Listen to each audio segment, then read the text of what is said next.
와룡봉추입니다. 자, 오늘 2월 16일 오전입니다.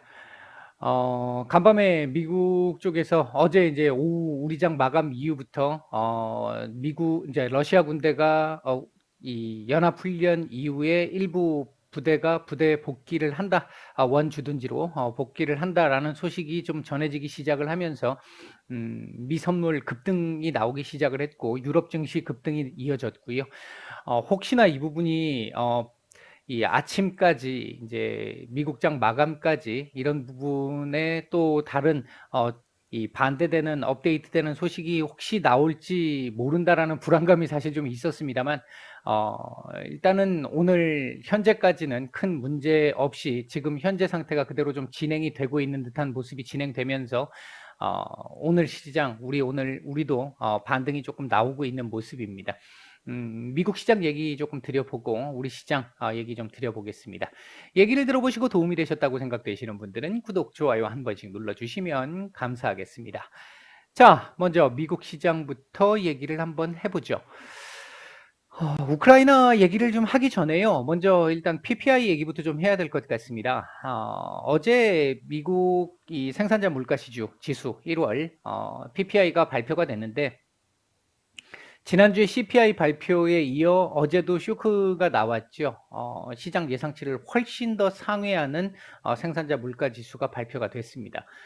전년 대비 9.7% 상승하는 모습을 보였고 근원 생산자 물가 지수도 전년 대비 8.3% 상승하는 컨센에 비해서 매우 높은 수준의 이 수치를 일단 발표를 했습니다. 죄송합니다. PPI 이 강하게 나왔다라고 얘기하니까 몸이 반응을 하네요. 반면 이 2월 뉴욕 제조업 지수 같은 경우는 플러스 3.1%를 기록하면서 컨센보다 많이 못했지만 전월 대비해서는 상당히 좀 개선이 되는 그런 부분들이 좀 보이기는 했습니다. 일단 어제 PPI에서 우리가 좀 주목해서 봐야 될 부분은 자동차 부문이라든지 병원 외래 진료 부문이라든지 식료품 부분이라든지 이쪽 부분에서 인플레이션이 계속 지속되고 있어라는 걸 보여주면서 우리가 이 2월 지표부터는 조금씩 완화될 가능성이 좀 높은데 그 최근 PPI가 조금씩 둔화되는 양상을 좀 보여왔기 때문에 그 부분에 대한 연속성을 바탕으로 그러면 2월 달 조금 기대를 좀 해볼 수 있는 상황인데 1월 PPI부터 조금 밀리기 시작한다. 그러니까 그동안 PPI가 조금씩 둔화되는 모습을 보였으니까 요거까지만 연장을 시켜준다라고 한다면 조금 기대를 좀 해볼 수 있겠는데 다음 달에 기대를 좀 해볼 수 있겠는데라는 생각을 가졌습니다만 일단 어제 발표된 PPI는 예상치보다 많이 높게 나오면서 다시 좀 불안감을 높이는 이런 상황을 만들었습니다. 그럼에도 불구하고 어제 미국 시장이 급반등을 할 수 있었던 배경에는 뭐니 해도 우크라이나 문제였던 걸로 보여지는데 이걸로 인해서 묻혀버린 거죠. PPI가 묻혀버렸는데 이게 묻힌 거지 없어진 게 아니잖아요. 이제 다음 달 넘어가게 되면 또 우리가 주시를 해서 봐야 되는 지표들일 것이고요. 뭐 올해 아마 계속 이 CPI, PPI 중심으로 해서 이제 인플레이션 관련 지표들은 계속 매달 나올 때마다 신경을 쓰기는 해야 합니다. 뭐 어쩔 수 없는 상황이고요. 이 부분은 더군다나 이제 금리를 인상시키는 시기이기 때문에 조금 더 민감하게 반응할 수 있습니다. 그럼에도 불구하고 어제는 최근 시장을 크게 짓눌렀던 이 우크라이나 문제와 관련해 가지고 이 부분에 이 위기감이 조금 긴장도가 완화되면서 그 부분 하락 부분을 일부 되돌리는 이런 정도의 모습이 좀 나왔었습니다.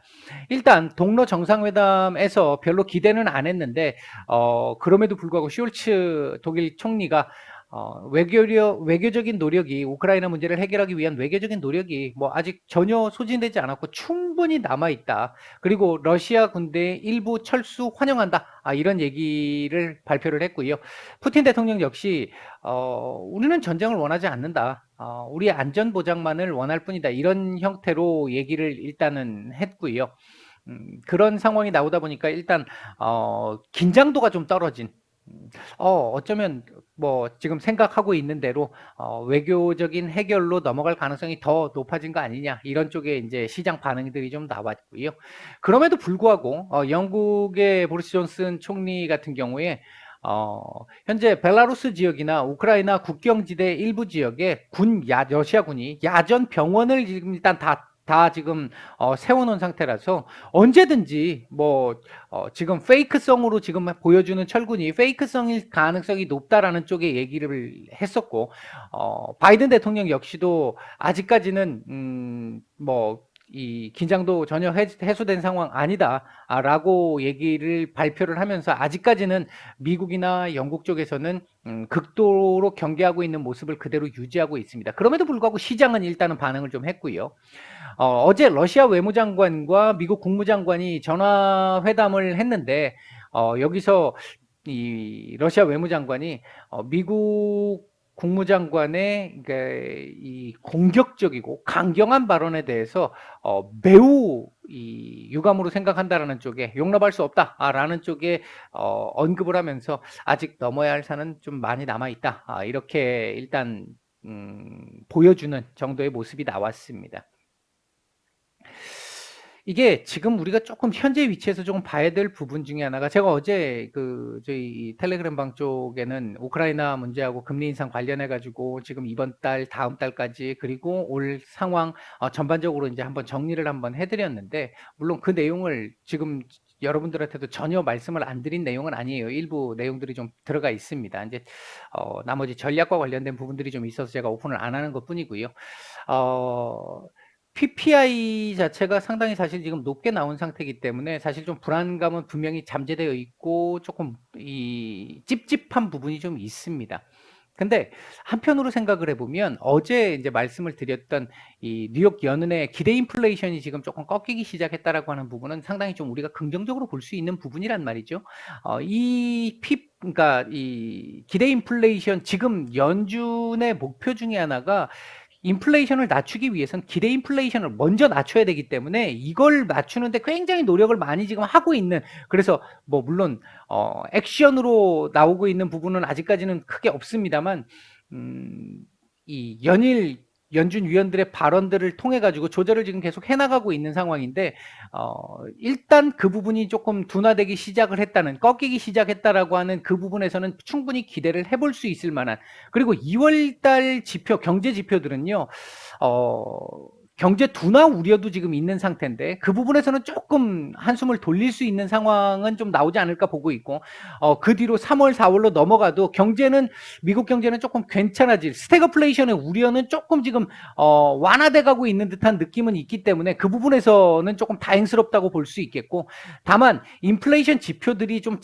더 잡혀줘야 되는데 아직까지는 기대 인플레이션이 조금 둔화되는 정도 이제 인플레이션을 잡기 위한 전제 조건들이 조금씩 잡혀나가고 있다고 하는 그 정도의 지금 상황이다라고 볼 수 있겠고 아직까지는 인플레이션에 대한 우려를 우리가 떨쳐낼 수는 없는 상황이기는 합니다.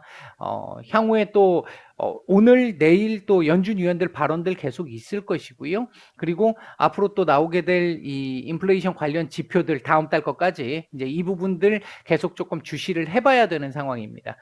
일단 제가 보는 시각은 우크라이나 뭐 계속 지금까지 말씀드렸던 게 우크라이나 문제가 생각보다 조금 더 경계심이 좀 커지면서 시장에 영향을 단기적으로 좀 더 많이 줬습니다만 이 부분은 유통기한이 있는 이슈라고 말씀을 드렸잖아요.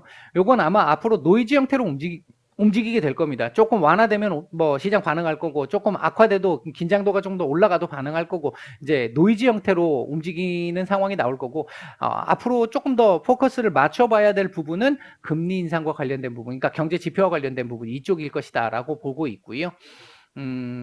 오늘 밤, 그러니까 내일 새벽이죠. 내일 새벽에 FOMC 의사록이 공개가 되기 때문에 이 부분 관련해서 과연 대차 대조표 축소와 관련해서 어떤 논의를 했는지 이런 부분들도 좀 봐야 될 것이고 기존의 파월 의장이 기자회견에서 얘기한 부분 말고 그 외의 부분이나 한 줄 한 줄의 문장의 어떤 내면적 의미들을 볼 수 있는 날이기 때문에 이 부분들을 보면서 아마 오늘 시장이 반응을 할 거라고 보고 있고요. 어제 생각보다 좀 뭐 나스닥 같은 경우도 많은 폭의 큰 폭의 상승이 있었는데 참 진짜 변동성이 큰 구간이기는 하고요. 어려운 구간인 건 맞습니다. 오늘 같은 경우는 섣불리 지금 예상이 안 되는 게 FOMC 의사록의 결과에 따라서 어떤 이 방향성이 나올 거기 때문에 예상은 좀 쉽지 않습니다. 차트상으로 놓고 보면 14,200포인트 도전이 가능한 자리이고요. 반면 만약에 매파적 시장이 예상하지 못한 매파적인 얘기가 나온다면 밀릴 수도 있기 때문에 오늘은 예상이 좀 어렵습니다. 제가 매일 요렇게 뭐 맞든 틀리든 말씀을 계속 조금씩 드렸던 부분이 있는데 예상을 말씀을 드렸던 부분이 있는데 오늘은 예상이 상당히 어렵습니다. 기본적으로는 FOMC 의사록에서 특별한 내용이 나오지 않을 거라고 보고는 있어요. 그 차원에서 놓고 본다라고 한다면 요 돌파 시도 나올 거라고 보고는 있습니다. 이게 기본 시각인데 요즘 변동성이라든지 그리고 FOMC 의사록이 가진 어떤 특성들을 생각을 해본다면 섣불리 말씀드리기는 조금 어려운 상황이긴 하다. 일단 이렇게 말씀을 드리겠고요. 오늘 같은 경우는 우리 시장 얘기를 좀 해보면요. 우리 시장 사실 어제 좀 올려줬어야 좋았는데 라고 생각을 했고 그렇게 말씀을 드렸는데 일단 오늘 움직이고 있는 상황을 보게 되면 갭상승하고 출발을 했는데 코스닥 같은 경우 지금 상대적으로 훨씬 더 좋은 모습을 보여주고 있고요. 지금 보면 게임 섹터들도 일부 조금 반등들이 좀 나오고 있는 상황이기도 하고 특히나 2차 전지 관련 sek터들 움직임이 좀 괜찮고 반도체 섹터들 지금 올라오다 보니까 지수가 일단 전반적으로 지금 괜찮고요. 코스닥 같은 경우 여기에다 바이오 섹터들도 괜찮은 모습을 보이다 보니까 오늘 뭐 굉장한 모습을 지금 보여주고 있습니다. 그동안 많이 눌려있던 부분에 대한 울분을 지금 토해내고 있는 상황입니다. 코스피 같은 경우는 전반적으로 이제 시가 부근 위로 올라온 상황인데 다행스럽습니다. 일단 요 얘기는 좀 이따 드리도록 하고 외국인들 오늘 장 초반에는 코스피 코스닥 모두 다 현물은 매도 우위로 출발을 했습니다만 양은 얼마 많지 않았었고요. 이 상황에서 코스닥 같은 경우는 외국인들 양 전환시키면서 매수량을 크게 늘리기 시작을 했죠. 이제 이렇게 되면서 코스닥 지수를 크게 올려주는 모습이었고 특히 오늘 일단 지수를 좀 받쳐주고 있는 건 외국인들이 이 선물 매수를 통해서 아침에 장 초반부터 시작해서 아주 공격적으로 조금 쉬었다가 또 공격적으로 좀 쉬었다 공격적으로 이런 형태로 매수가 꾸준하게 지금 들어와 주기 시작을 하면서 시장 받쳐주고 지금 조금씩 끄집어 올려주고 있는 모습입니다. 시장 전체적인 수급도 지금 현재는 뭐 상당히 우호적이고 괜찮은 정도의 모습으로 볼 수 있겠습니다. 오늘 현재 움직이고 있는 섹터들 보게 되면 가상화폐 관련 섹터들 지금 움직임이 좀 괜찮고요. 그러다 보니까 NFT 쪽이라든지 메타버스 이쪽 섹터들도 움직임이 좀 괜찮습니다. 2차 전지 sek터들 그리고 바이오 섹터들 전반적으로 괜찮은 모습을 보이고 있습니다. 반면 어제까지 이 상승폭을 키웠었던 그러니까 뭐 올라왔었던 이 매크로적인 이슈 때문에 지정학적 이슈 때문에 올라왔었던 에너지 섹터들 오늘 조금 조정이 좀 나오고 있는 상황입니다. 현재 외국인들 매수하고 있는 종목들 보게 되면 SK 하이닉스, 카카오뱅크 정도 코스피에서는 눈에 띄는 정도의 모습인데 뭐 많지는 않습니다. 매도 상위 쪽에서는 네이버, HMM, 엔솔 정도 있는데 역시 뭐 양이 아주 많지는 않습니다. 코스닥의 경우에는 오늘 매수 상위 쪽에 있는 종목들을 보게 되면 바이오니아, 알테오젠, GSE, 미래생명자원, HLB, 엔지캠 생명과학, 에코프로비엠 이런 정도 종목들 매수가 괜찮고요. 지금 뭐 미래생명자원이나 GSE 같은 경우는 지금 지정학적 리스크하고 관련된 부분이다 보니까 오늘 지금 급락이 나오고 있는 상태인데 그럼에도 불구하고 외국인들 지금 매수가 조금씩 들어오고 있는 상황입니다.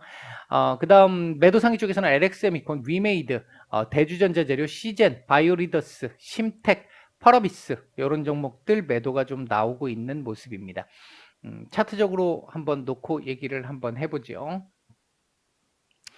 일단 어제 이 근처에다 붙여놓고 마감을 했어야 되는데 오히려 어제 급락 마감을 하면서 2670까지 장중 이탈시켰고 여기까지 지금 끄집어 내린 상태였기 때문에 좀 많이 아쉬웠다라고 말씀을 드렸습니다. 그나마 그럼에도 불구하고 오늘 이 부분을 어제 했어야 되는 부분을 오늘이라도 일단 해줬기 때문에 좀 다행스럽기는 한데요.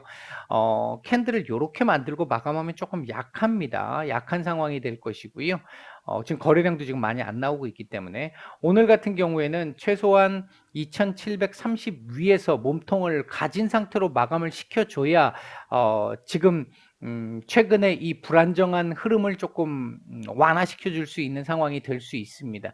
만약에 오늘 그냥 요런 상태로만 마감이 된다라고 한다면 아직은 불안한 상황이 그대로 계속 지속되고 있는 모습을 차트상으로도 보여준다. 이렇게 볼 수 있는 상황이고요. 오늘은 2730포인트 위에서 마감, 최소한 그 근접해서라도 마감을 해주는 게 필요한 날이다. 요렇게 일단 말씀을 드릴 수 있겠고, 시장 수급이라든지 이런 상황들을 보면 가능성은 충분히 있는데 오늘 FOMC 의사록 공개가 있고요. 그리고 우크라이나 쪽도 혹시라도 추가적으로 또 우호적이지 못한 얘기들이 혹시 나올지 모른다라는 불안감들이 일면에 지금 자리를 잡고 있기 때문에 강력하게 뿜어 올리는 정도의 상황은 아닐 거고, 오늘 갭으로 띄운 부분만 해도 어제 미국 시장 정도의 회복세를 어느 정도는 보여줬기 때문에 일단은 이 상태에서 많이 올라갈 가능성은 좀 적은데 2730포인트 정도 또는 그 위쪽이라도 올려놓고 마감을 시켜주기를 좀 기대를 좀 해봅니다. 코스닥 같은 경우에는 전 저점까지 지금 내려온 상태였잖아요. 전 저점을 위협하는 상태까지 내려온 상태에서 오늘 그나마 굉장히 이렇게 뿜어주는 모습을 지금 보여주고 있는데, 마찬가지로 지금 최근에 하락폭이 워낙 컸기 때문에 오늘 상승률이 3.6%나 됩니다만 아직까지 돌려냈다라고 얘기하기에는 조금 이른 상황이기는 합니다. 차트상 아직까지는 안정적인 상황은 아니다. 변동성 아직 남아있다. 이렇게 일단은 볼 수 있겠고요. 오늘 일단 뭐 마감이 중요하겠는데 또 한 번 말씀드립니다만 2730포인트 위에서 마감되기를 일단 기대를 좀 해보겠습니다. 오전 말씀은 여기까지 드리고 마치겠습니다.